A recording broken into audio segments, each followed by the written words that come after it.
اعوذ باللہ من الشیطان اللعین الرجیم بسم اللہ الرحمن الرحیم الحمد للہ رب العالمین والصلاة والسلام علی اشرف الانبیاء والمرسلین سیدنا و نبینا و شفیع ذنوبنا و حبیب قلوبنا و طبیب نفوسنا ابی القاسم محمد و علی اہل بیتہ الطیبین الطاہرین المعصومین. اما بعد. نہج البلاغہ صحیفہ نور، خطبات، مکتوبات اور کلمات قصار مد نظر ہے کہ اس کی اپنی بساط کے مطابق شرح و توضیح ہو، لیکن میں نے جہاں سے گفتگو شروع کی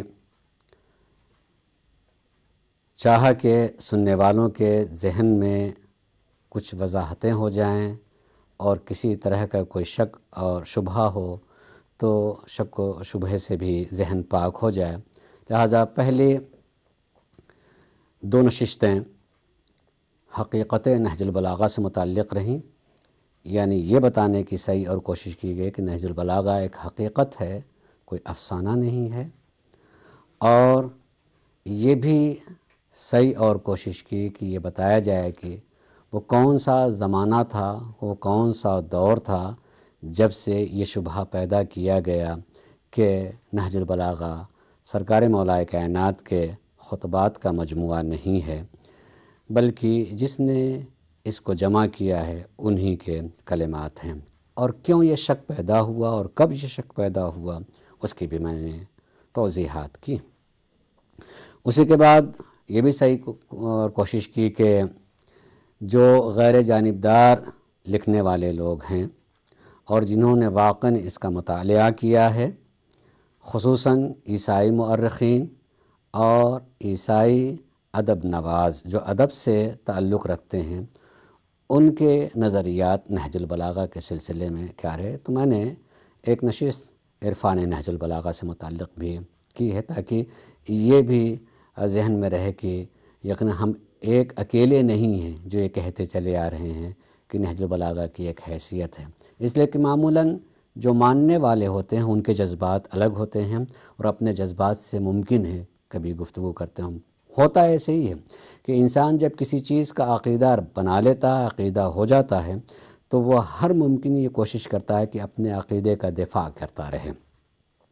کم ایسا ہوتا ہے کہ وہ اس کے خلاف سوچے، لیکن ہم نے صحیح کی ہے اور کوشش کی ہے کہ ہم ایسے بھی اندھے ماننے والوں میں سے نہیں ہیں، بلکہ ہمارا عقیدہ حقائق پہ ہوتا ہے، صرف جو ہے دل کے ماننے کی بنیاد پر نہیں ہوتا، شعور اور عقل کے تسلیم کرنے کی بنیاد پر بھی ہوتا ہے کہ ہم اس کو تسلیم کرتے ہیں کہ عقل بھی کہتی ہے کہ نہیں ایسا ہے.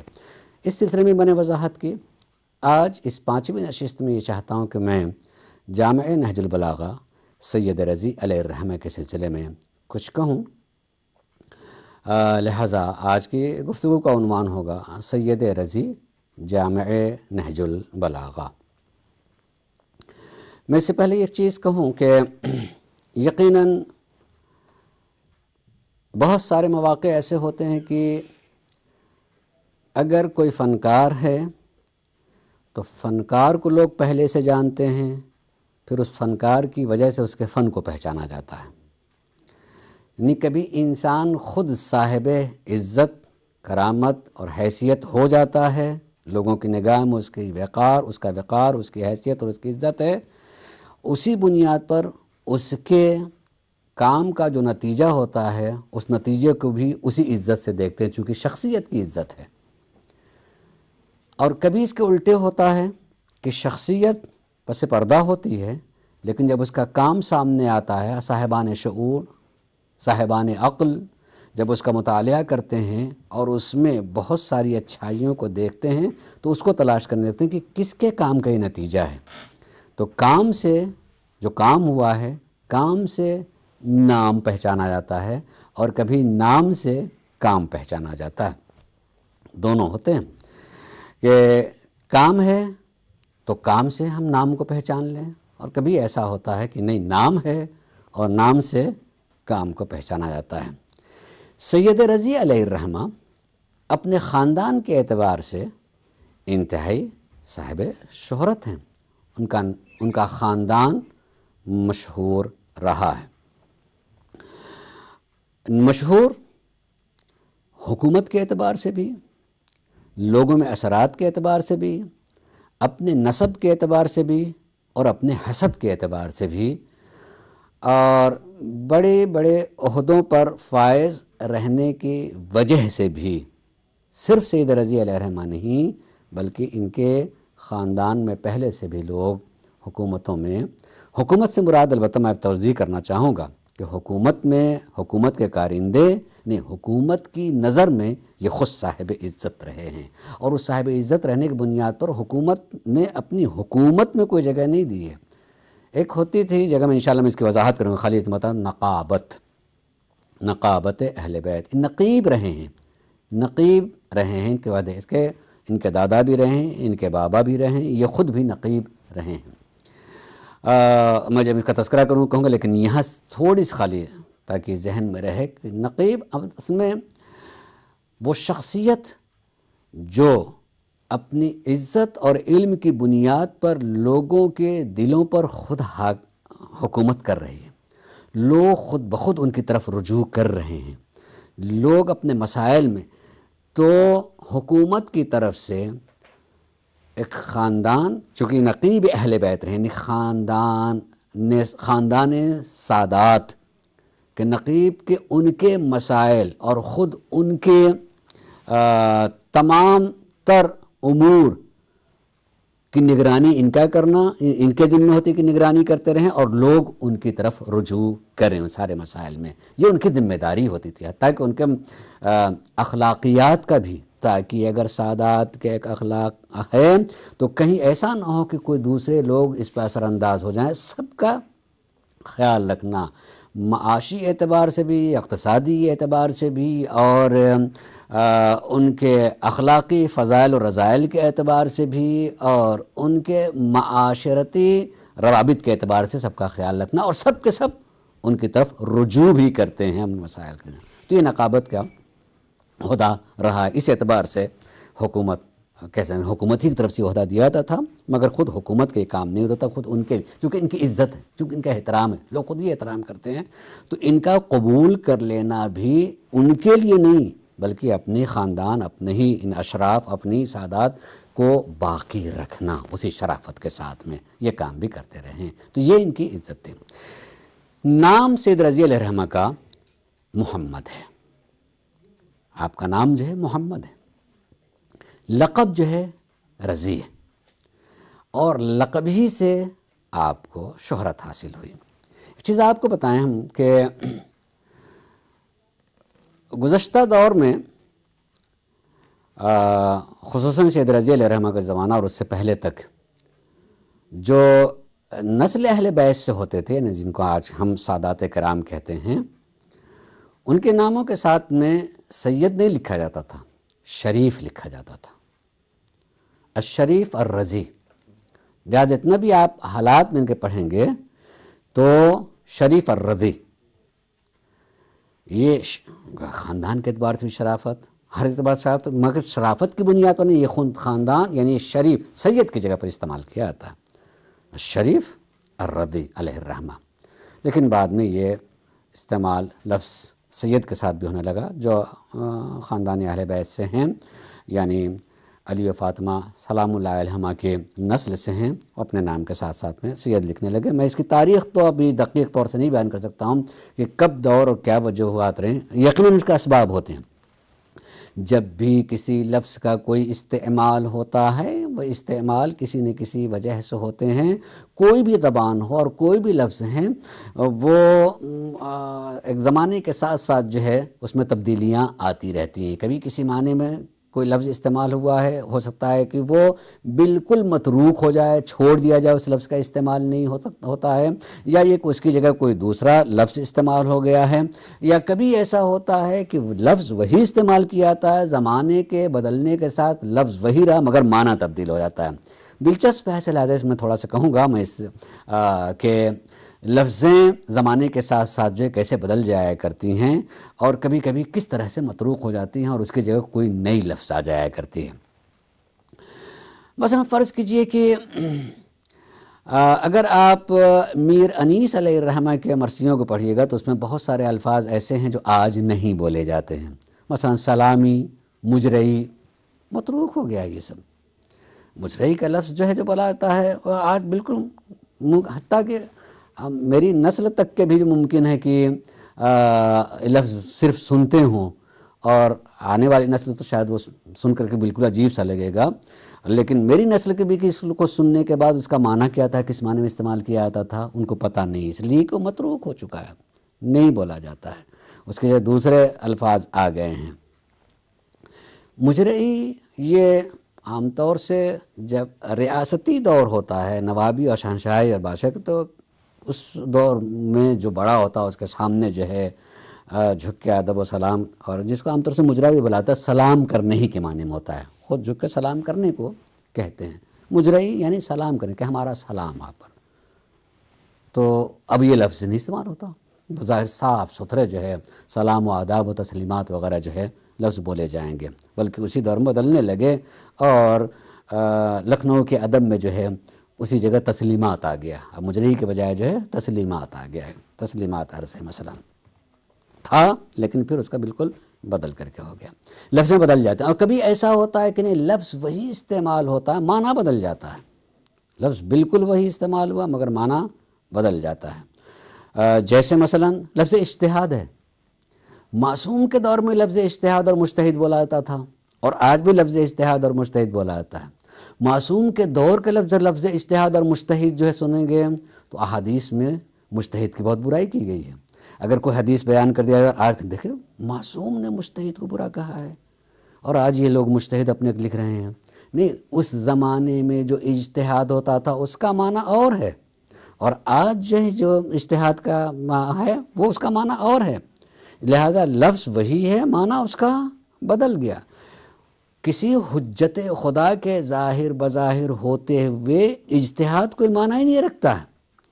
اس زمانے میں اجتہاد استحسان ہوتا تھا، استحسان یعنی استحسان عقلی، یعنی کسی انسان کے عقل کسی چیز کو حسن سمجھتی ہے، بہتر سمجھتی ہے، تو اسی کو حکم شرع مان لینا، کیا عقل مانے؟ جب حجت خدا ظاہر بظاہر موجود ہے، جس کا اللہ سے ایک ربط ہے، تو وہ جو بتائے گا وہ نہیں ہے کہ ہماری عقل کا اس کو حسن سمجھنا، بہتر سمجھنا۔ اس زمانے میں چونکہ معصوم کے دور ہی میں اجتہاد شروع ہو گیا تھا، اور آج جو 4 اجتہاد پائے جاتے ہیں اسی دور کے ہیں، لہٰذا امام نے اس دور میں اس اجتہاد کے لفظ کی برائی کی، اس کو معنی نہیں رکھتا ہے۔ لیکن اب جب حجت خدا ظاہر بظاہر نہ ہو، تب استحسان عقلی نہیں، استنباط کا نام ہے۔ استنباط جو ہے ہوتا ہے کہ خود معصومی ہی نے کچھ اصول بنائے ہیں، ان اصول کو سامنے رکھتے ہوئے ہمیں حقیقت تک پہنچنا، اس استنباط کا نام ہوتا ہے اجتہاد۔ معنی بدل جاتا ہے استنباط کا نہیں، یعنی مثلا فرض کیجئے، مثال دے دوں کہ اگر آج کے زمانے ہمارے دور میں ایک نئی چیز سامنے آئی، فرض ہم نام ہی لیتے ہیں سگریٹ، معصوم کے دور میں نہیں تھا، اب اس کے بارے میں اس لفظ سگریٹ کے ساتھ مجھے معصوم کا کوئی حکم موجود نہیں ہوگا کہ سگریٹ کیا ہے اور کیا نہیں ہے۔ اب آج ہے تو اب ہم سے کوئی پوچھے کہ اس کا حکم کیا ہوگا، تو اب نہ قرآن میں آپ کو سگریٹ ملے گا، نہ حدیث میں لفظ سگریٹ ملے گی، مگر ایک چیز تو ہے آگے، تب اس کے بارے میں ہم کیا کہیں گے؟ تو اس کے بارے میں ایک کلی قانون معصومین صلی اللہ علیہ وسلم کی طرف سے موجود ہے، اس پر جو ہے اس کو پرکھا جائے گا۔ مثال کے طور پر یہ کلی قانون ہوگا کہ اپنے کو نقصان نہیں پہنچایا جا سکتا ہے، اور جس چیز سے انسان کو نقصان پہنچتا ہے اس سے بچنا واجب ہے۔ تو اب یہ طے کرنا کہ یہ نقصان پہنچاتا ہے کہ نہیں پہنچاتا ہے ہمارا کام ہے۔ اگر اس سے نقصان ہے تو بچنا واجب ہے، یعنی اس کا استعمال حرام ہو جائے گا، اس لیے کہ ایک کلی قانون موجود ہے، اب جو چیز سامنے آئی اس پر اس کو پرکھا جائے گا۔ اپنے اجتہاد کو اور اپنے عقل کے اچھے لگنے کا نام نہیں ہوتا ہے، بلکہ یہی کہیں ایک مشروب رکھے ہوئے، ہمیں نہیں معلوم کہ کیا ہے کیسا ہے، کس طرح کا. تو ایک کلی قانون کی طرف سے کہ ہر چیز پاک ہے جب تک کہ آپ کو علم نہ ہو جائے کہ یہ نجس ہے. ایک کپڑا رکھا ہوا کسی کا، ہمارے لیے وہ پاک ہے جب تک کہ جس کا ہے وہ یہ نہ بتائے کہ یہ نجس ہے. تو ہر چیز کی اصل جو ہے طہارت ہے، الگ سے اس کا علم ہونا چاہیے ہے کہ یہ نجس ہے. کلی چیز بیان کر دی ہے معصوم علیہ السلام نے. نہ کسی کو نقصان پہنچایا جا سکتا ہے نہ نقصان قبول کیا جا سکتا ہے. مثلا اس اصل پر مطابق ہو جائے گا تو یقینی طور پر جو اسی کے اعتبار سے ہم حکم نکالیں گے. تو لفظیں کبھی جو ہیں زمانے کی چلتی رہتی ہیں اور کبھی معنی بدل جاتا اور لفظ باقی رہتا اور کبھی لفظ ہی متروک ہو جایا کرتی ہیں. میں نے یہ سب چیزیں کیوں استعمال کیا ہے کہ اس میں بہرحال حصہ رکھتا ہے، آتا ہے. سید رضی علیہ الرحمہ جس دور میں تھے وہ دور ادب کا دور تھا. آپ کے والدین نے آپ کا میں محسوس کے نام محمد رکھا، نام محمد، اور لقب القاب بھی رکھے جاتے تھے. معصوم صلی اللہ علیہ وسلم کے اسماء میں دیکھیں گے تو ایک ایک نہیں کئی القاب ہیں. نام ایک ہی ہے مگر القاب بہت سارے ہیں.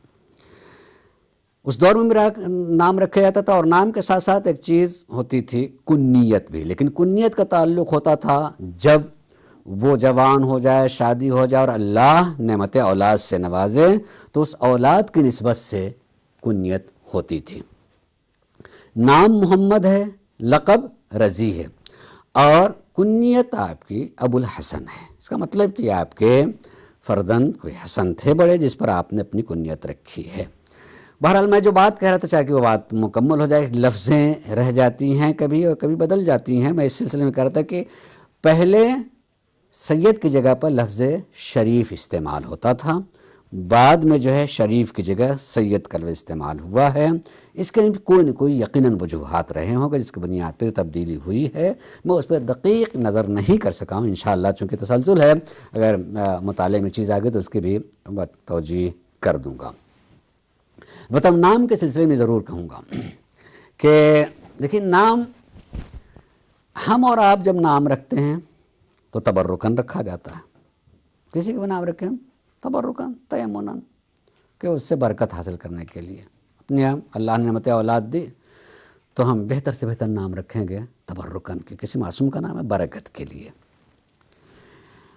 معصومین علیہ السلام کے ہاں نام چونکہ سارے کے سارے معصوم علیہ السلام کے نام جو ہیں الہی ہیں، آسمانی ہیں، زمینی ہے ہی نہیں، لہذا تبرکاً نہیں ہیں. اگر معصوم علیہ السلام کو دیکھا جائے تو ان سارے کے سارے نام جو ہیں نام عنوان ہیں ان کے کام کے. جتنے بھی اگر نام دیکھنا چاہیں تو نام ہی جو ہے کس طرح سے عنوان ہے ان کے کام کے، کہ نام ہی ان کے کام کو بھی بتا رہا ہوتا ہے. جیسے میں معمولاً جب اس کا تذکرہ کرتا ہوں تو یہ بھی کہتا ہوں جیسے اللہ کا نام 99 نام ہیں. اور اگر ہم جوشن کبیر کو دیکھیں جوشن کبیر میں جو ہے اللہ کے 1000 نام کا تذکرہ کیا ہے. تو یہ 1000 نام ہیں اللہ کے. اگر غور کیا جائے تو اصل میں ہم بندوں کے 1000 کام ہیں جو اس نام سے متعلق ہیں. مثلا اگر ہم کہیں ستار تو یہ ہمارا کام ہے کہ وہ ہمارے عیب کی پردہ پوشی وہ کرے. لہذا جب کبھی ہم چاہتے ہیں پروردگار ہم کو بے عزتی سے بچا تو ہم اسے ستار کہہ کے پکارتے ہیں. ہم گنہگار ہیں، ہم چاہتے ہیں کہ اللہ ہمیں بخش دو، ہم اسے غفار و غفور کہتے ہیں. یہ ہمارا کام ہے. ہوتا یہ ہے کہ جب کبھی بھی کوئی انسان کسی سے کوئی کام لینا چاہتا ہے تو اگر اس میں وہ صفت پاتا ہے تو اسی صفت کا تذکرہ کرتا ہے جیسا اس سے کام لینا ہوتا ہے. اگر کسی کو کسی کے سامنے ہاتھ بھی پھیلانا ہے تو اس کا مطلب یہ کہ اس سے پیسے مانگ رہا ہے تو وہ نہیں بھی جانتا ہے کہ یہ مالدار ہے کہ نہیں مالدار ہے. ہم اپنے اردو میں کہیں تو اسے سیٹھ صاحب ہی کہہ کر کے پکارے گا. ہے نہیں اس کے مطلب یہ کہ جو پیسے والا ہوتا اس کا کام ہے عطا کرنا. اور ہو سکتا ہے کہ کسی اور دوسری زبان کو تو اسے کریم کہہ کر اسے آپ کرم پایا تھا، آپ با اخلاق آدمی، آپ صاحب عزت آدمی ہے کہہ کر کے جیسا کام ہوتا ہے اس کام کی نسبت سے اس کی کسی صفت کا تذکرہ کرتا ہے. یہ اللہ کا کرم کہ اس نے اپنے سارے صفات کو بیان کر دیا ہے تاکہ جتنے تمہارے کام ہو اس کو اس صفت کے ساتھ اس کو یاد کیا. تو ہم کہتے ہیں نام وہ اس کی صفتیں ہیں، مگر وہ نام جو ہمارے لیے ایک طرح سے کام ہے، ہمارا ہی کام ہے. بخشوانا ہمارا کام ہے، اپنے عیب پر پردہ ڈلوانا ہمارا کام ہے. لہذا اسی عنوان سے ہم اسے کبھی کریم، کبھی اسے قہار، کبھی اسے جبار، کبھی اسے منتقم، کبھی اسے ستار کہہ کر کے پکارتے ہیں اپنے کام کی نسبت سے، تاکہ ہم اس کو اس صفت سے تذکرہ کریں. معصوم صلی اللہ علیہ وسلم کے نام بھی یقین الہی ہے. پروردگار عالم کا نام محمد نام رکھا، یعنی وہ جو قابل تعریف، محمد یعنی قابل تعریف، یعنی خود نام رکھنا اس بات کی کہ اس وجود سے جو بھی کام ہوگا وہ سب قابل تعریف ہے، قابل تعریف ہے، یقیناً وہ قابل تعریف ہے. ظاہر ہے ہم کوئی جشن میلاد نہیں پڑھیں، کوئی سنوان کے میں کیا بتانے مقصود ہے کہ ان کا نام آسمانی، ان کا نام ہی ان کا کام ہوتا ہے. لیکن ہمارے یہاں گھروں میں جو نام رکھے جاتے ہیں وہ بہرحال تبرکن ہوتے ہیں، تبرکن رکھا جاتا، مگر بڑے باقسمت اور ہوتے ہیں، بانصیب وہ افراد ہوتے ہیں کہ جیسا نام رکھ دیا جائے واقعاً ویسے ہی اس کا کام بھی ہو. تو ہم اپنے اردو میں کہتے ہیں اسم با مسمہ، کہ جیسا نام ویسا ہی کام بھی ہے. یعنی سید رضی علیہ الرحمہ کے والدین نے نام محمد رکھا ہے. اگر اس سلسلے میں ایک چیز کہنا چاہوں گا کہ یہ تو معصوم علیہ السلام نے یہ بات کہی ہے کہ اللہ اگر کسی اول تو اولاد ذکور میں اگر کسی کو پروردگار عالم نے پہلی اولاد دی تو اسے چاہیے کہ وہ نام رکھے، محمد نام رکھے. اور اگر کئی اولاد دی ہے اللہ نے اور کسی کا نام بھی محمد نے رکھا ہے تو یہاں تک روایت میں کہ گویا اس نے ان پر ظلم کیا ہے. کسی کا ایک نام جو ہے اگر محمد نہیں رکھا ہے تو ظلم کیا. حتیٰ کہ ہر اولاد کے سلسلے میں نے روایت دیکھی ہے کہ اللہ جو ہے اگر اولاد ذکور دیتا جا رہا ہے، بیٹے دیتا جا رہا ہے تو نام ایک کا محمد رکھ دیا ہے، دوسرے کا نام رکھے محمد. جب پیدا ہو تو اسے محمد ہی کہے. یہاں تک روایت میں نے اپنی آنکھ سے دیکھ نام محمد رکھے. اور جب 7ویں دن اس کا عقیقہ وغیرہ کروا رہا ہو تو اس دن اس کا واقعی نام رکھے، یعنی جیسے پیدا ہوا اسے محمد. برکت ہے اس نام میں، اس کی برکت ہوتی ہے. نام رکھا اس کا ایک نام کا، ایک بیٹے کا ہم نے واقعی نام محمد رکھا ہے، لیکن دوسرا بھی اللہ نے تھا کہ ہم نے محمد رکھا. 7 دن جب ہم نے عقیقہ کیا، اس کا موڈن ہوا تو اس دن نام رکھے تو ٹھیک، جو اس سے فرق ہو سکے. حالانکہ ہم نے معصوم صلی اللہ علیہ وسلم میں یہ دیکھا ہے کہ خصوصاً سرکار سید الشہداء حضرت امام حسین صلی اللہ علیہ وسلم کہ انہی نے تو واقعی ہی سارے بچوں کا نام علی رکھا ہے، علی و فاطمہ، علی و فاطمہ، علی و فاطمہ، تاکہ پیدا ہوئے نام رکھ دیا. ایک ہفتے کا بھی انتظار نہیں کہ ایک ہفتے کے بعد اس کو بدل دیں گے، نہیں بدلا، نہیں، وہی نام باقی رہا محمد. حتیٰ کہ خالی یہی نہیں، معصومین میں اگر نام دیکھے جائیں تو 3 ہی 4 تو کل نام ہیں 14 معصومین، مگر نام دیکھا جائے تو کل ٹوٹل 4 5 نام ہیں. خواتین میں صرف ایک ہی نام ہے، خاتون جنت حضرت فاطمہ الزہرا سلام اللہ علیہا. اور اگر پہلے معصوم کو ہم دیکھیں اس تسلسل میں جو ہم 4 معصوم کہتے ہیں، سرکار نبی کریم محمد ہیں، اور پھر علی ہیں، پھر حسن ہیں، پھر حسین ہیں. اب اس کے علاوہ جو ہے کوئی نام نہیں، یہی تکرار ہے. بس ایک نام اگر دیکھا جائے تو کہیں الگ سے آتا تو وہ ہے جعفر، ایک نام ہے. تو یہی اتنے نام ہیں، باقی اسی ناموں کی تکرار ہے. کسی نے کہا کہ آپ سوچیں کہ اگر، اور بڑے ایک عالم نے بات کہی کہ اگر آپ غور کریں کہ کیا معصومین علیہ السلام کے لیے نام رکھنا کوئی ان کے لیے کہیں کمی تھی، لیکن اس کا مطلب کہ ان ناموں میں کوئی ایسا حسن اور برکت پائی جاتی ہے کہ معصومین علیہ السلام، معصومین علیہ السلام اس ناموں کی تکرار ہو رہی ہے. یہ اللہ، ہمارا عقیدہ کہ اللہ کی طرف سے ہے، تو خود اللہ کی طرف سے یہ نام کا ہونا اور اللہ انہی ناموں کی تکرار کر رہا ہے، انہی ناموں کی تکرار کر رہا ہے، جس کا مطلب کہ خود اس نام میں ایک حیثیت، ایک عظمت ہے. لہٰذا ان ناموں کو برکت کے لیے چننا، اور احادیث میں کہ اگر یہ نام جس گھر میں رکھ دیے جاتے ہیں برکت ہوتی ہے. اس برکت کے ساتھ ساتھ صاحب نام کے لیے بھی ضروری ہے کہ جب نام رکھا گیا تو اس کو احترام سے، خصوصاً محمد، علی، حسن، حسین اور فاطمہ، اس کے لیے خاص طور سے میں نے روایات میں دیکھا ہے کہ نام رکھا گیا ہے تو اس کا احترام کریں، اس کے احترام کرنا چاہیے، بگاڑنا بھی نہیں چاہیے، اس کو لینا چاہیے۔ میں چاہوں گا کہ اس کو اس جگہ ہے تو ترسیم مگر ایک مفید ہے، اس کا تذکرہ کرنا چاہوں گا کہ میں ایسے ہی، چونکہ یہ موضوعات ہیں عوام میں کہنے کے، تو میں نے کہیں یہ بات کہی تھی ممبر سے، تو میں اہل زبان لوگوں میں پڑھ رہا تھا لکھنؤ میں، تو وہاں ایک بزرگوار بعد میں جب ہمارے قریب بیٹھنے کے بعد جو ہے ان تذکرہ کہ مولانا آج آپ نے باتیں بڑی اچھی اچھی کہی ہیں، تو میں نے اس تذکرہ کر دیا تھا کہ دیکھیے ہمارے ہاں ہوتا یہ کہ نام اچھا رکھتے ہیں، عقیقے کے دن یا مڈن کے دن جو ہے نام بہت اچھا سا رکھا، اور وہ نام رکھ کر کے کہیں نوٹ کر لیا جاتا ہے، پھر اس کے بعد جو ہے کوئی عرفیت کا نام رکھ دیا گیا، خصوصاً جو ہے مثلا ہمارے لکھنؤ میں لڈن، چھبن، نقن، فلاں ڈکیں، اس نام سے جو ہے وہ وہی بلایا جاتے رہتے ہیں، اور جو معصوم کا نام ہے مثال کے طور پر جو ہے وہ حتیٰ کہ بھول بھی جاتے ہیں کہ ہم نے کیا نام رکھا تھا، اور بعد جب پھر کئی شادی وادی کا موقع ہوگا تو ارے دیکھو تو کیا نام رکھا گیا تو لکھا گیا، اور واقعہ ہے میرے ساتھ میں ہوا ہے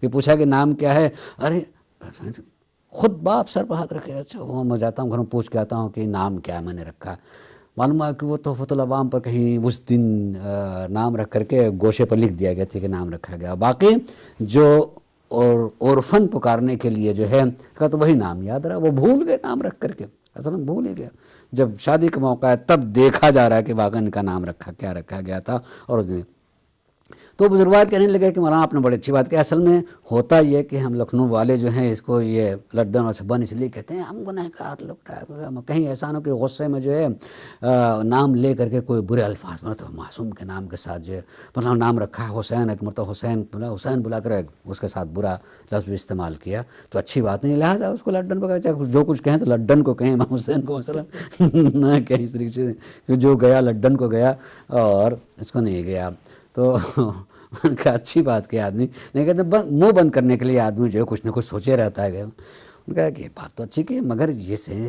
آپ کے بات سے میرے ذہن کی بات آئی کہ اس کا مطلب کہ آپ یہ جانتے ہیں کہ کم سے کم معصوم کے نام میں یہ تاثیر ہے کہ اگر آپ اس کے نام کو نہ بدلیں تو آپ کی زبان بھی پاک رہے گی، کہہ رہے میں حسین کو ایسی بات کہہ رہا ہوں، کم سے کم زبان تو پاک رہے گی، وہ برے الفاظ نہیں نکالیں گے، تو اس لحاظ سے بھی آپ کو وہی نام باقی رکھنا چاہیے تاکہ اگر کبھی غصے سے کوئی برا لفظ زبان پہ آ رہا ہو تو نام حسین زبان کو پاک رکھے، نام علی زبان کو پاک رکھے، نام زہرا زبان کو پاک رکھے، نام حسن جو ہے زبان کو پاک رکھے، کہ نہیں اس نام کے ساتھ ساتھ جو یہ برے لفظ جو ہے نہیں آنے چاہیے ہیں۔ نام برکت کے لیے ہمارے رکھے جاتے ہیں، بہت ہی خوش نصیب ہیں وہ خانوادے جنہوں نے برکت کے لیے نام رکھا، مگر کام بھی ویسا، ہم کیسے ہیں سید رضی علیہ رحمہ کہ پورا خاندان علمی خاندان ہے، اس علمی خاندان میں یقیناً اس بار سے جانتے ہیں کہ اللہ نے اگر اولاد دی ہے تو بیٹے کا نام محمد، انہوں نے نام محمد رکھا، اور واقعاً اگر دیکھا جائے زندگی مختصر پائی ہے، لیکن اگر پوری زندگی کو دیکھا جائے تو ہر کام محمد دکھائی دے رہا ہے، قابل تعریف دکھائی دے رہا ہے، نہیں ہے کہ خالی قابل تعریف دکھائی دے رہا، لوگوں نے تعریف کی واقعاً محمد ہے، اس اعتبار سے کہ ہر کام اگر کوئی قلمی کام کر دیا تو وہ بھی قابل تعریف ہے، کوئی سماجی کام کیا ہے تو وہ بھی قابل تعریف ہے، اور لوگوں میں رہے ہیں تو خود ان کی ذات قابل تعریف رہی ہے، یعنی اسم با مسمى رہے ہیں۔ رضی آپ کا لقب ہے، اس اعتبار سے ہم کہہ سکتے ہیں کہ حکومت ان سے راضی نہیں رہی ہے یقیناً، لیکن کوئی اگر کسی سے راضی نہ ہو تو اس بنیاد پہ کہہ سکتے ہیں کہ حکومت راضی ہو نہ راضی ہو، مگر اللہ کی ذات ان سے یقیناً راضی تھی، اس لیے کہ وہ حکومت کی باتوں میں آنے والے نہیں ہیں، حکومت جو چاہتی ہے، بنی عباس و بنی بویہ کا جو ہے آل بویہ کا جو ہے دور تھا، ابتدائی طور پر بنی عباس کا تھا، پھر اس کے بعد جو ہے آل بویہ کا جو حکومت آئی، دونوں دور آپ نے پایا ہے، مگر اس میں یقیناً حکومت ان سے راضی تو نہیں تھی۔ کیوں راضی ہو؟ جیسے مثلاً آپ کو بتاؤں، میں اب ان کے حالات کو بیان کروں گا کہ یہ چیز بھی رہے، خود سید رضی کے یہاں جب پہلی اولاد ہوئی ہے تو حکومت کی طرف سے تشم اشرفیاں رکھ کے لائی گئی کہ یہ ہماری طرف سے تحفہ ہے، دیتے ہیں۔ سید رضی علیہ الرحمن کرنے ہم نہیں قبول کرتے اس کو، نہیں یہ نہیں، ہم اس کو قبول نہیں کرتے ہیں، یقین کیجئے کہ کسی بھی بڑے آدمی سے کوئی چیز قبول کر لینے کے بعد آدمی کے اندر جو ہے ایک چیز بہرحال اس کی طرف سے ایک عجیب سی محبت کہی جا سکتی ہے، میں محبت کو جو کچھ بر ایک طرح سے دباؤ پیدا ہو جاتا ہے، اس کو جو بھی لفظ آپ دے سکیں کہ انہوں نے ہمارے ساتھ میں اور اس کو ہم نے قبول کر لیا ہے، پھر اس کے غلط کام پر لفظ حق زبان پہ آنا مشکل ہو جاتا ہے۔ پھر اب بادشاہ کی طرف سے آیا ہو اور تشم رکھ کر کے آیا تو ایک معمولی سے رقم تو نہیں ہوگی، زیادہ سے رقم نہیں، ہمیشہ نہیں کرتے۔ نہ اس انکار میں نہ جانی کتنا یقین تھا کہ ادھر سے پتہ ہے کہ قبول نہیں کریں گے، جب یقین ہوگا نہیں قبول کریں گے تو کہا نہیں ہم نے آپ کے لیے نہیں، آپ کے لیے نہیں، آپ عظیم ہیں، وہ دائے کے جو دایا ہے گھر میں اس کو دے دیجئے گا۔ کہنے ہم لوگوں کے گھر میں دایا کام نہیں کرتی ہیں، ہم کسی غیر کو نہیں بلاتے ہیں، ہمارے گھر کی خواتین خود اس کام کو جانتی ہیں، ہم کسی کو گھر کے اپنے اندر کس طرح سے نہیں، ہمارے کوئی دایا وایا نہیں ہوتی۔ جب اس اعتبار سے بھی یہ کہ پہنچوا دے کہ نہیں دایا بھی نہیں ہوتی، اس کے لیے بھی نہیں قبول کریں گے تو نہیں سید آپ مدرسہ چلاتے ہیں، آپ کے یہاں بچے بھی ہوں گے، طلباء ہوں گے، آپ ان میں تقسیم کر دیجئے گا، آپ ان میں تقسیم کر دیجئے گا۔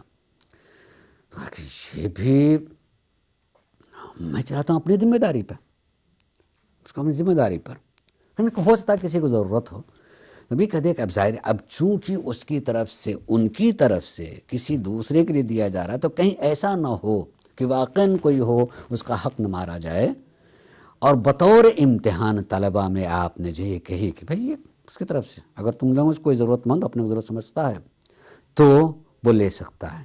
جتنے بھی طلباء تھے اس میں طلباء میں سے کسی نے نہیں لیا سوائے ایک طالب علم کے جس کو قرض ادا کرنا تھا آدھی اشرفی کا، قرض ادا کرنا تھا اس نے۔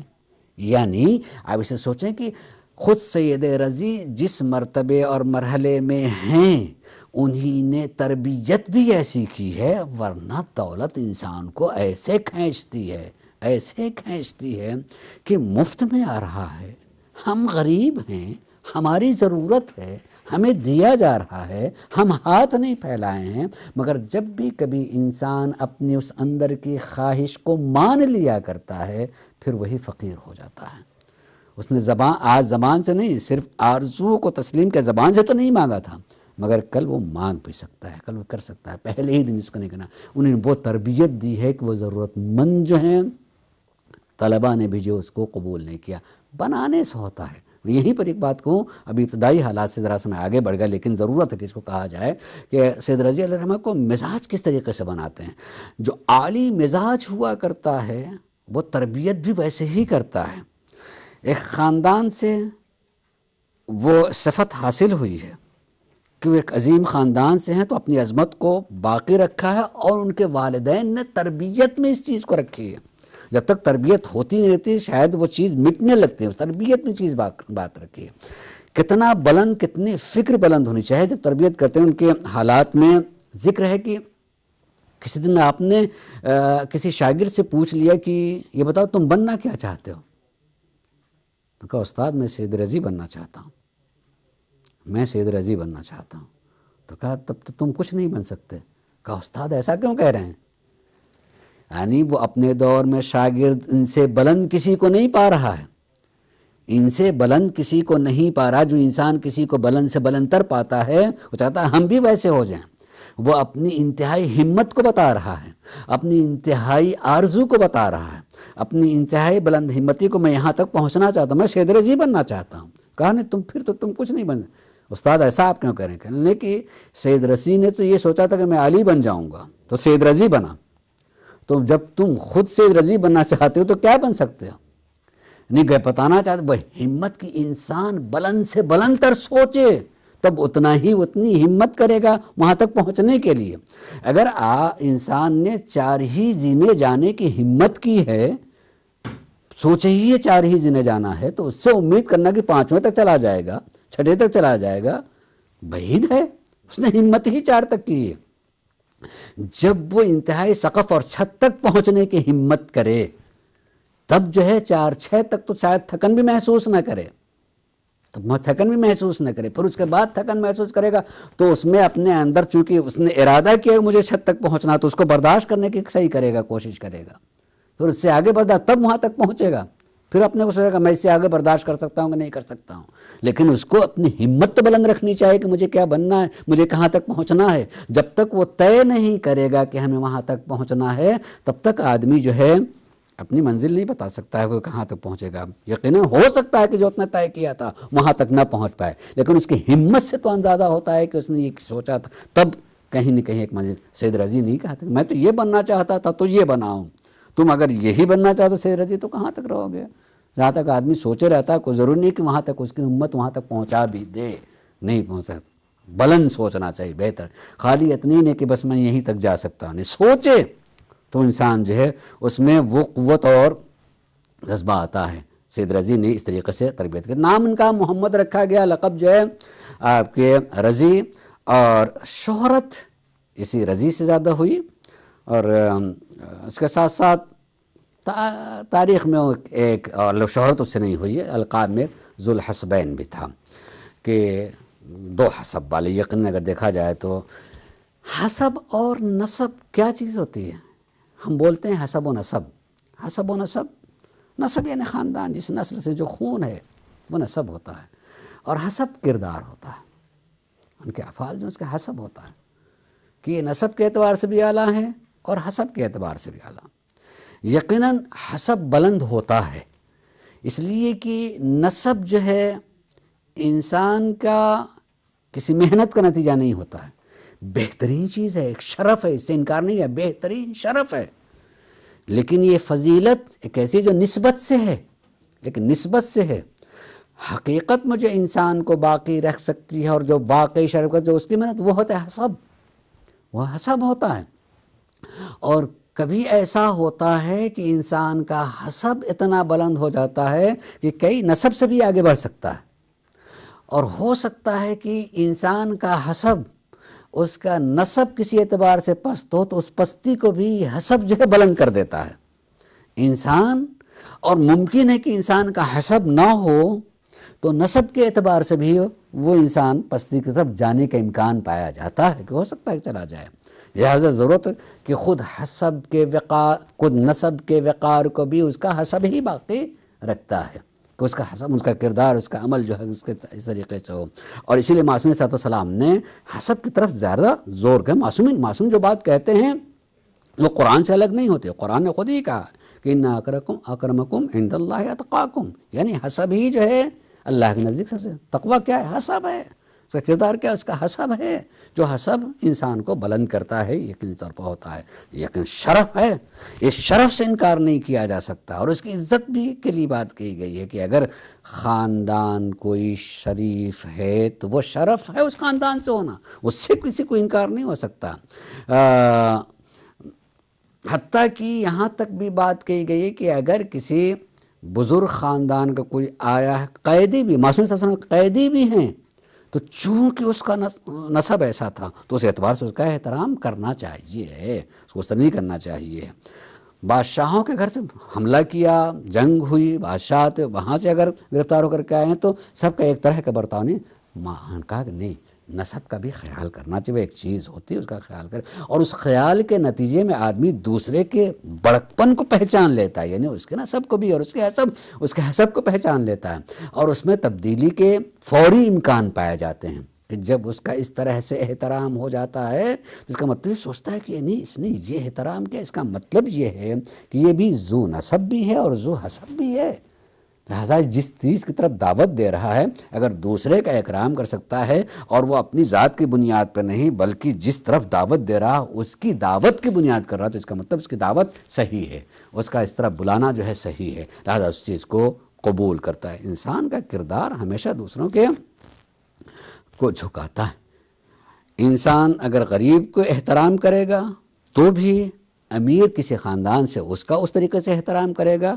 تب بھی کردار ہمیشہ انسان کو جھکاتا ہے۔ میں یہاں پر ذکر کر دوں کہ ہمارے اور آپ کے دوسرے امام سرکار امام حسن مجتبی علیہ الصلوۃ والسلام کے اگر حیات طیبہ کو دیکھا جائے دربار سے بھیجا گیا ہے، برا بھلا کہنے کے لیے بھیجا گیا، اور دروازے پہ آ کر کے برا بھلا کہہ رہا ہے۔ امام نے فوراً کہا بھائی کہیں ایسا تو نہیں تم شہر میں اجنبی ہو، کہیں ایسا تو نہیں تمہیں کہیں ٹھہرنے کی جگہ نہ ملی ہو، کہیں ایسا تو نہیں ہے تم کو کسی نے کھانے کو نہ پوچھا ہو، اگر ایسا ہو ہمارا گھر حاضر ہے، دسترخوان ہے، گھر ہے فلاں۔ یعنی جو برا بھلا کہہ رہا اور آدمی یہ کردار پیش کر رہا کہ اس کی خیریت پوچھ لے، اس کے بھوک کے بارے میں پوچھ لے، اس کے رہنے کے بارے میں پوچھ لے، آدمی تڑپ جائے گا، آدمی پریشان ہو جائے کہ یعنی یہ کتنا عظیم انسان ہے۔ ورنہ اگر یوں ہی کوئی انسان کسی کے دروازے پہ جا کے اسے برا بھلا کہنے لگے، شریف آدمی غصہ آ جائے گا، مثلا معلوم ہے کہ، لیکن اگر اخلاق کا مظاہرہ کیا جائے تو یہی سب سے بڑی سزا ہو جاتی ہے اس کے لیے، اور وہ ہمیشہ یاد رکھے گا کہ میں اپنی اس بدتمیزی کو نہیں بھول سکتا اور آپ کے اس اخلاق کو کبھی فراموش نہیں کر سکتا، میں کیا تھا اور آپ کیا تھے، جب بھی سامنے آئے گا وہ سب۔ تو یہ اخلاقیات اس کو سکھایا گیا۔ سید رضی علیہ السلام، سید رضی علیہ الرحمہ، چند چیزوں میں سے اگر ان کے خاندان کو دیکھا جائے تو دونوں طرف سے خاندان اہل بیت سے ان کا تعلق ہے۔ میں اس کا جو مطالعہ کیا ہے میں اس سلسلے میں ذکر کروں۔ باپ کا نام ابو احمد حسین، یعنی اصل مجھے حسین نام ہے، ابو احمد حسین ابن موسیٰ ابن محمد ابن موسیٰ ابن ابراہیم ابن امام موسی کاظم علیہ السلام، یعنی گویا کہ 7ویں امام علیہ السلام کی اولاد سے ہیں۔ اور ماں کے اگر شجرے کو دیکھا جائے تو آپ کی مادر گرامی کا نام جو ہے فاطمہ بنت حسین ابن ابو محمد الحسن الاتروشی ابن علی ابن الحسن ابن علی ابن عمر ابن علی ابن ابی طالب، گویا کہ یہ پہلے امام تک ان کا حسب جاتا ہے، یعنی عام طور سے سعادت میں جو ہے معصوم تک پہنچایا جاتا ہے، معصوم تک، تو گویا معصوم تک پہنچتا ہے ماں کا شجرہ مولا کائنات تک، اور باپ کا شجرہ معصوم تک جہاں پہنچتا ہے امام سے، ورنہ اگر آپ آگے بڑھا جائیں تو جا کر کے حضرت علی سے مل ہی جائے گا، معصوم پر آ کر کے رکتے ہیں۔ تو باپ 7ویں امام کے اولاد سے اور ماں سرکار مولا کائنات حضرت علی بن ابی طالب علیہ السلام کے اولاد سے، یا دونوں طرف سے۔ خود سید رضی علیہ الرحمہ ماں کے درجے کو دیکھے کہ ماں کے درجے سے سید رضی علیہ الرحمہ نے اپنے ماں کے سلسلے میں ایک شعر کہا ہے، سلام ایسی ماؤں کو، اس کے بارے میں جو ہے خود سید رضی بھی کہتے ہیں، لو کانا مثلک کل ام برا غنی البنون بہا عن الآباء۔ مادر گرامی اگر ہر ماں آپ جیسی ہو جائیں، اگر ہر ماں جو ہے آپ جیسی ہو جائیں تو اولاد کو باپ کی تربیت کی ضرورت باقی نہ رہ جائے۔ بڑی ضرورت ہوتی ہے باپ کی، یقین کیجیے باپ کی بے انتہا ضرورت ہوتی ہے تربیت اولاد میں۔ اگر نہ باپ ہو تو یقین کیجیے آدھی تربیت آدھی سے کم رہ جاتی ہے۔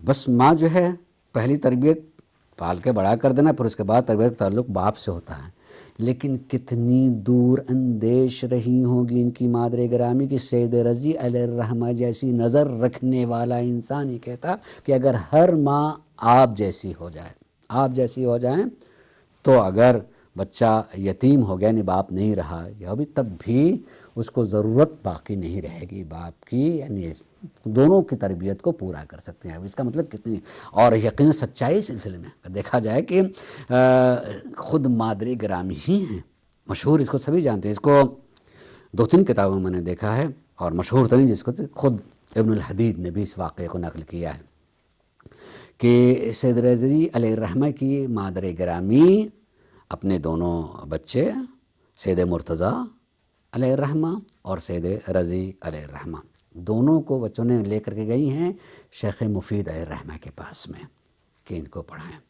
اور واقعہ یہ ہے کہ سید مفید علیہ الرحمہ شب میں خواب دیکھ چکے ہیں، خواب میں دیکھا کہ بنت رسول جو ہیں آئی ہیں اور کہ امام حسن اور امام حسین کو لے کر کے آئی ہیں کہ آپ میرے ان دونوں فرزندوں کو پڑھائیں۔ حیرت تو ہوگی، شیخ مفید رحمہ ان کے سامنے بنت رسول آئیں، اور جن کو شیخ مفید اپنا امام مانتے ہوں ان کے بارے میں کہا جائے کہ تم ان کو پڑھاؤ، حیرت تو ہوگی، بے انتہا حیرت ہوگی کہ میں جنہیں اپنا امام مانتا ہوں، معصوم ہیں، ان کے لیے خود بنت رسول مجھ سے کہہ رہی ہیں کہ حیرت و استعجاب، سمجھ نہیں آتا، جاگ گئے اس کی تعبیر کیا ہو سکتی ہے۔ اسی حیرت میں، اسی پریشانی میں ہیں کہ جب دن آگے بڑھتا ہے تو دیکھا کہ سید رضی کی مادر گرامی، جن کا نام خود بھی فاطمہ ہے، یعنی اگر دیکھا جائے تو نام کے اعتبار سے آپ فاطمہ ہیں، وہ اپنے دونوں بچوں کو لے کر کے آ رہی ہیں اور یہ کہہ رہی ہیں کہ علمہم الفقہ، ان دونوں کو آپ فقہ پڑھائیں، دونوں کو آپ جو فقہ کی تعلیم دیں۔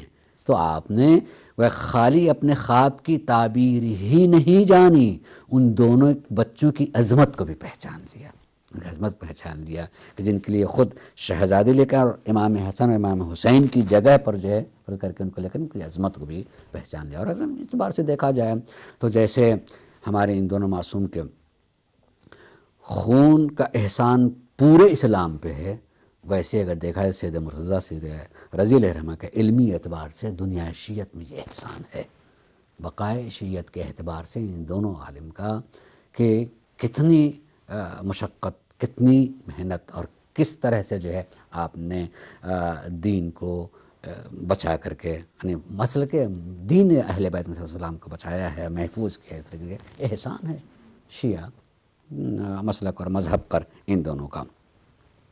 تو یہ ماں کا بھی اس طرح سے ہونا یقیناً تربیت میں اس کا حصہ ہوتا ہے۔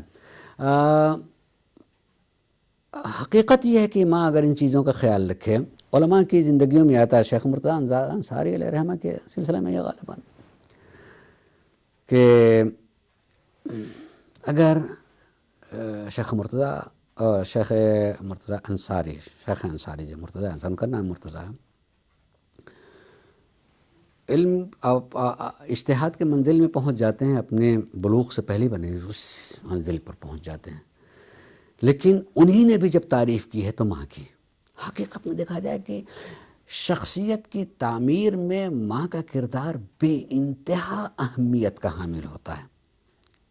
کسی بھی شخصیت کی تعمیر میں اگر دیکھیں، کہیں بھی عظیم شخصیت دیکھیں گے تو اس میں دکھائی دے گا کہ آپ دنیاوی اعتبار سے، میرے کئی مطالعے ہیں کہ یہ بات کہی کہ میں کسی تاریخ کو پڑھ رہا تھا، اس میں بادشاہوں کی تاریخ میں اس نے یہ بات کہی کہ اگر میرے ملک میں اتنی باکردار مائیں دے دی جائیں تو میں ایک بہت ہی منظم حکومت دے سکتا ہوں۔ مائیں اگر جو ہے گھر میں جو تربیت ہوتی ہے، اس تربیت کی بنیاد پر جو ہے ایک معاشرہ وجود میں آتا ہے۔ اور یہ اگر احادیث کی روشنی میں دیکھا جائے تو میں کہہ سکتا ہوں کہ احادیث کی روشنی میں اگر دیکھیں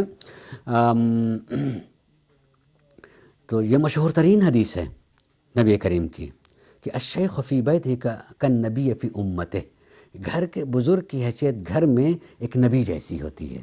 جیسے نبی کا کام پوری امت میں ہوتا ہے، گھر کے بزرگ کی ذمہ داری جو ہے گھر کے اندر ہوتی ہے۔ نبی کا کام جو ہوتا ہے امت میں جو برائیاں پائی جاتی ہیں اس کو دور کرنا، اور جو اچھائیں نہیں پہنچی ان کو پہنچا دینا۔ گھر میں، گھر کے بزرگ کو گھر میں خالی اتنی ضرورت ہوتی ہے کہ وہ دیکھے کہ کون سی برائی ہے اس کو نکال دینا چاہیے، اور کون سی اچھائی نہیں پہنچی ہے اسے پہنچا دینا چاہیے۔ یقین کیجیے کہ اگر گھر کے اب بزرگ جو ہیں گھر کی ذمہ داریوں خالی ادا کرتے رہیں تو گھروں ہی سے جو افراد نکلتے ہیں معاشرے میں آتے ہیں تو اس سے ایک معاشرہ بنتا ہے۔ تو گھر میں جو سیکھا ہے وہی ہر ایک نے ایک بات سیکھی تو باہر بھی وہی دیکھیں گے، اور اس کے لیے ہم اپنے قوم اور اپنے معاشرے کے لوگوں کے بتا سکتے ہیں، سمجھا بھی سکتے ہیں کہ یقیناً ایسا ہوتا ہے۔ ہم نے گھر میں بچوں کو ماتم، علم، زری، تابوت، بوسہ یہ سب سکھایا ہے تو وہ باہر بھی جاتا ہے تو وہی چیز، حتیٰ کہ گھر ملک سے باہر کہیں چلا جائے تو وہاں بھی جب وہ زمانہ آ جاتا ہے تو علم، تعزیہ یاد آتا ہے۔ اس کا مطلب جو گھر میں سکھا دیا جاتا ہے کتنی ہی دور پہنچ جائے وہ چیز اس کے عمل سے دور نہیں ہونے پاتی ہے، وہ چیز کرتا رہتا ہے۔ تو گھر میں اس چیز کو بتایا جائے تو بہترین معاشرہ پیدا ہو سکتا ہے۔ تو ان کے لیے بھی، شیخ مرتضیٰ علیہ الرحمہ کے لیے بھی یہ ہے کہ شیخ مرتضیٰ انصاری کے لیے کہ آپ کی مادر گرامی کہتے ہیں کہ آپ کی مادر گرامی نے جو ہے تربیت میں، کیونکہ کبھی جو ہے انہی نے اپنے بچے کو دودھ نہیں پلایا بغیر وضو کیے ہوئے، وضو کیے بغیر جو ہے دودھ تک بھی نہیں پلایا ہے. یعنی خیال رکھیں اس کا طہارت کا، تو نفس میں اتنی طہارت آتی ہے. کیونکہ حدیث میں یہ ہے کہ علم کا ایک ظرف ہوتا ہے، ہر جگہ علم نہیں آتا ہے. لفظوں کے پڑھ لینے کا نام، کتابوں کے پڑھ لینے کا نام علم نہیں ہوتا ہے. کہیں تحریر ہو اس کو پڑھ لینے کا نام علم نہیں ہوتا ہے. 2-4 درجات کے پڑھ لینے کا نام علم نہیں ہوتا ہے. العلم نور یقذفہ اللہ فی قلب من یشاء. علم نور کا نام ہوتا ہے اور اللہ ہر ظرف میں نہیں رکھتا، اس ظرف کا انتخاب کرتا ہے معبود. تو جس ظرف کی تعمیر میں یہ خیال کیا گیا ہو کہ باوضو ہو کے دودھ وہ ظرف بنتا ہے علم کی قبولیت کے لیے. المؤمن ينظر بنور اللہ. مومن واقعی جو مومن ہوتا ہے وہ اللہ کے نور سے دیکھتا ہے. اللہ کا نور وہ علم ہوتا ہے جو واقعی ظرف میں جو آ جاتا ہے. تو یہ وہ شخصیات ہیں کہ جن کی تعمیر میں ماؤں کا کردار رہا ہے اور انہوں نے اس ظرف کو بنایا ہے جس ظرف میں نور علم آ جائے. جب وہ نور علم آ جاتا ہے تو اس کی روشنی میں اسے وہ دیکھتے بھی ہیں اور اسی روشنی میں سماج اور معاشرے کی تعمیر بھی کرتے ہیں. تو یہ وہ شخصیات ہیں جن کا یہ کردار ہے. تو ایک چیز یہ رہی. دوسرے یہ کہ یقیناً کسی بچہ جب آگے بڑھ رہا ہوتا ہے تو اس کی تعمیر میں جہاں گھر کی تو ہوتی ہے ویسے ہی معلم کی بھی ہوتی ہے. اس لیے ہمیں یہ بھی اس رخ سے دیکھنا چاہیے ہے کہ ان کے معلم کیسے رہیں. معلم کا کتنا اثر ہوتا ہے میں اس بات کی تائید کے لیے اور اس کو بتانے کے لیے ضروری ہے کہ پہنچاؤں. دوسری بات بھی اس کی ذہن میں پہنچ جائے گی اور اس کی اہمیت کا اندازہ بھی ہوگا کہ معلم کتنا، بلکہ حقیقت یہ کہ معلم خون کی تاثیر کو بدل دیتا ہے. یقین کیجئے معلم جو ہے خون کی تاثیر کو بدل دیتا ہے. چاہے اوپر سے کتنے ہی گندا اگر خون بھی ہو، معلم پاک مل جاتا ہے تو گندے خون کی تاثیر کو بدل دیتا ہے، بدل سکتا ہے. یزید اور اس کے اوپر چلے جائیں، لیکن اس سے تھوڑا سا نیچے دیکھیں کہ یزیدی کا بیٹا اگر معاویہ ہو، کسی کو اتنی بڑی حکومت ملے کوئی برا نہیں لگتا. لیکن یہ کہ خالی یہ سوچ کر کے کہ نہیں حق حسین تھا دور ہو جائے، 6 مہینے میں دنیا سے اٹھ جائے اس غم میں کہ ہمارے بزرگوں نے اچھا نہیں کیا. اس غم میں آخر اتنی ساری تسلسل سے دیکھیں اس برے خون کی تاثیر کس چیز نے بدلی، کیسے یہ چیز آ گئی. آپ کسی بھی تاریخ کو پڑھ لیجئے گا، دیکھیں ہر بادشاہ جو ہوتا ہے، بڑے لوگ ہوتے ہیں، اپنے بچوں کے تعلیم کے لیے بہتر سے بہتر انتظام کرتے ہیں کہ ہمارے بچے کا بہترین معلم ہو، اچھا ہو. اور جب استعمال اب حکومت میں تلاش کریں گے پھر اس میں جو ہے پھر مذہب کو نہیں دیکھتے ہیں. جو مشہور ہے معلم، جو اچھا ہے معلم، اس کو لے آئے گا، بادشاہوں کو تو آئے گا. اب اسی تلاش میں جس معلم کا انتظام ہو گیا وہ محب اہل بیت تھا، وہ محب اہل بیت تھا. اور اس محب اہل بیت ہونے کی بنا تو اس طریقے سے اس کے تعلیم کی ہے، اس طریقے سے اسے بچپن ہی سے سکھایا پڑھایا کہ اس سچائی سے اس علم کے پہنچانے کے نتیجے میں باپ کے خون کی تاثیر بدلتی ہے. یہ معلم بدل دیتا ہے. تو اگر معلم بھی اچھے ہوں، اول تو کیا کہنا سید رضی علیہ رحمہ کے ماں باپ کا کیا اور پورے خاندان کا، جو علمی خاندان میں ان کی تربیت، لیکن اسی کے ساتھ ساتھ جو ہیں بہترین معلمین کا انتظام. شیخ نبوی علیہ رحمہ کا وہ کہ خواب رسی ایک طریقے سے یہ خود جو ہے خود شیخ مفید علیہ الرحمہ یہ شیعہ مذہب و مسلک کا ایک وقار ہیں، تاج ہیں. ان کے شیعہ مذہب کا بلندی کے ایک وجہ ہیں یہ اتنے عظیم استاد یہ خود. لیکن اس کے علاوہ بھی اگر علوم کے اعتبار سے دیکھا جائے تو ہر علوم کے الگ الگ باوقار پڑھے لکھے اساتذہ کا انتظام ہوتا رہا ہے. میں نے 2-4 نام لکھے تھے، اگرچہ تفصیل سے کسی کو مطالعہ کرنا ہو تو علامہ امینی علیہ الرحمہ نے الغدیر میں، الغدیر کتاب ہے جو تقریباً 11 یا 12 جلدوں پر مشتمل ہے. الغدیر چونکہ متعلق غدیر سے، لیکن جب غدیر سے تعلق ہوگا تو یقیناً اس میں نہج البلاغہ کا تذکرہ آئے گا. جب نہج البلاغہ کا تذکرہ آئے گا تو سید رضی علیہ الرحمہ کا ذکر آئے گا. اس میں تفصیل سے انہوں نے اساتذہ کا تذکرہ کیا، تو 13 یا 14 اساتذہ کا نام لیا کہ آپ کے اساتذہ 13. اس میں سے اہم ترین جو الگ الگ علوم کے سے متعلق ماہرین تھے، اس میں سے حسن ابن عبداللہ صیرافی، یہ نحو و لغت کے بہت بڑے استاد کہے جاتے تھے. نحو و لغت کے، نحو و لغت یہ یعنی گرامر کے، عربی گرامر وغیرہ سے متعلق جو ہے یہ عروض اور قافی، یعنی شعر و شاعری بھی اس کا بھی ایک علم ہوتا ہے، اس کو عروض و قوافی کہتے ہیں. اس کا استاد کہے جاتے تو ان سے آپ نے پڑھا ہے. اس میں ایک البتہ انہی سے متعلق ایک ذکر ہے کہ عمر سید رضی علیہ الرحمہ کی 10 سال کی رہی ہوگی، رہی نہیں ہوگی بلکہ تھی 10 سال کی، اور ان کو گرامر پڑھا رہے تھے. تو اس میں نحو کی بحث میں اس کو بہت توضیح سے، چونکہ یہ ٹی وی پہ جا رہا ہے، بعض چیزیں ایسی ہوتی ہیں کہ بہت کھل کے نہیں کہی جا سکتی ہے، میں تھوڑا سا اشارے میں بات کہوں گا، اس لیے کہ کوئی بات ایک حقیقت ہے، مگر کس کو کس وقت جو ہے کچھ بات بری لگ جائے وہ بھی اس سے بہرحال بچنا چاہیے، کسی کو نہ لگے. لیکن ہے کہ آپ پڑھا رہے تھے نحو کی کتاب کو. نحو ایک علم ہے جس علم کی بنیاد پر جو ہے عربی زبان میں کسی بھی حرف کے آخری، کسی بھی اسم اور لفظ اور جملے کے آخر میں جو اعراب پایا جاتا ہے، حرکات ہوتے ہیں زیر زبر، اس کو پہچانتے کس پر.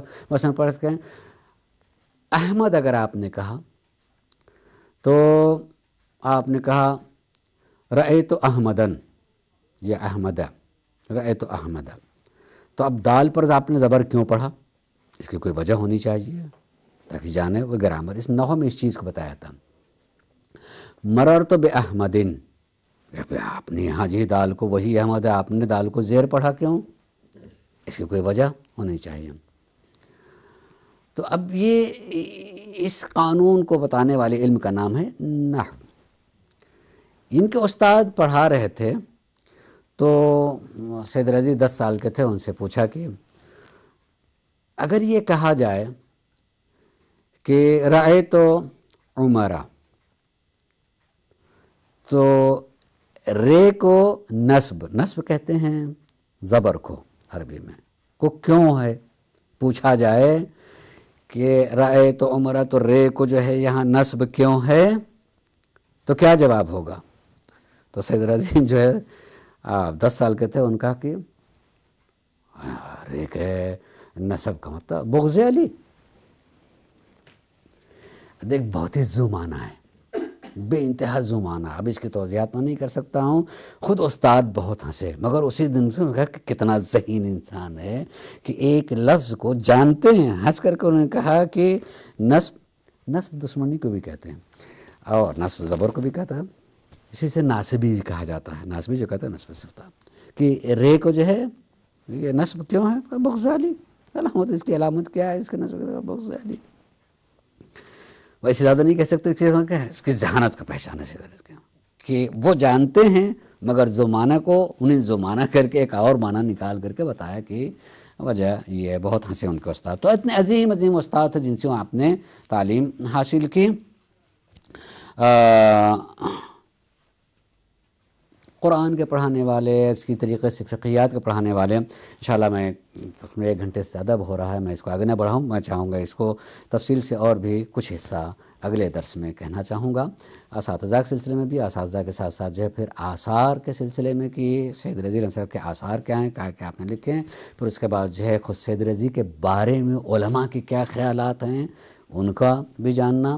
یہ کچھ چیزوں کی انشاءاللہ اگلے درس میں کہیں گے. اگر کوئی ذہن میں سوال ہو تو سوال کر سکتے ہیں انشاءاللہ.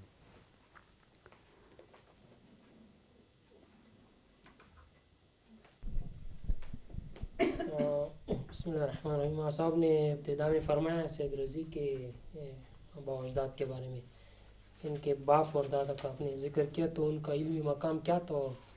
کیا وہ بھی علماء میں سے جو علماء میں سے تھے؟ جی یقیناً خود بابا جو علماء میں سے تھے. اور جو میں نے شروع میں کہا، اور وہ عہدے کا جب آئے گا کہ کن کن کو کون سا عہدہ ملا ہے، یعنی ایک رخ یہ بھی ہے کہ خود حکومت میں اور حکومت کی نگاہ میں کیا تھا، ان کی طرف سے ایک نقابت کو تھوڑا سا تذکرہ کیا.